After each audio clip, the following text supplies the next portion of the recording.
لە ماوەی 8 ساڵی ڕابردوو زیاتر لە 900 بەڵێندەر لە شارەکانی کوردستان مایەپووچ بوون و سەدان پرۆژەی خزمەتگوزاریش بەهۆی پێنەدانی پارەی بەڵێندەران لە کار وەستاون.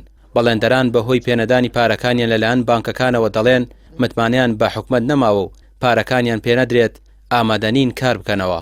100% ئیهمال کراوین، ینی کێشەکەەوە نیە، ینی مۆزەب لە 175 موچەکەی وەرەگرێ.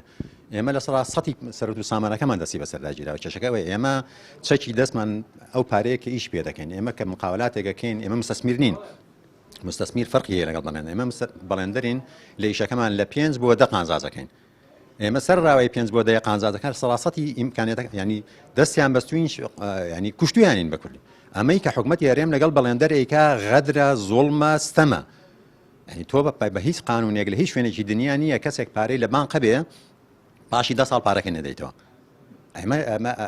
ئەمە کوشتنە، ینی بە معنای کەلیمە کوشتنە، بەڵێندەر کوشتنە. توێژی بەڵێندەران کوژراوە، سەر بڕاوە. هەر کەس بە پێی ڕێژە و ئیشەکانی و توانای خۆی تووشی زەرەر بووە.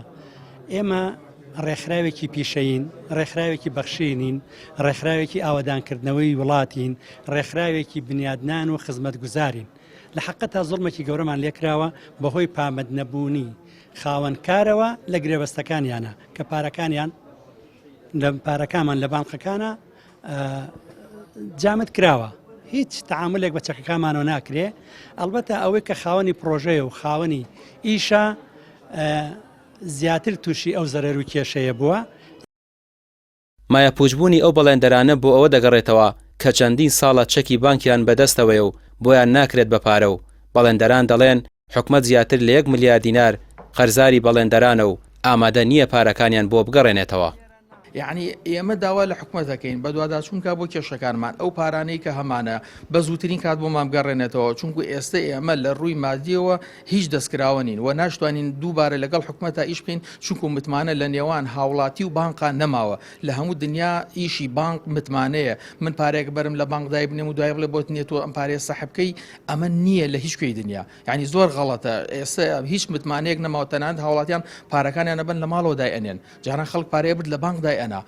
ئێستا پارەکەی باتەوە لە ماڵەوە دایانێ لەبەرەوەی متمانە نەماوە لە نێوان بانک و هاوڵاتیە کە ئەم متمانەیە نەما. ئەو پارەی من حسابی بۆ نەکرا، پارەی هاوڵاتی حسابی بنە. ئەمڕۆ وەرە 100,000 دیناری خۆت بەرە لە بانک دای بنە، بەیانی بڕۆ بڵێ 50,000م ئەوێ، ئەڵێ نییە، وەڵا نەقدینەمان لەبەردەستان نییە. یعنی 100,000ەکەی دوێنێ تۆ دادنا نەما تەواو. پاساوەکانی حکومەت و وەزارەتی دارایی بۆ ڕاگررتنی پارەی پرۆژەکان و گەڕانەوەی پارەی بەڵێندەران شەڕی داعش و قەیرانی دارایی بووە لە ساڵانی ڕابردوو. بەڵام بەڵێندەران دەڵێن ئێستا هیچ کام لەو پاساوانە نەماون. ڕاگررتنی کاروباری بەڵێندەرانیش کاریگەری گەورەی کردوتە سەر پرۆژە خزمەتگوزاریەکان و بە تەواوی وەستاون. ڕامیار عوسمان، کەناڵی پێام، سلێمانی.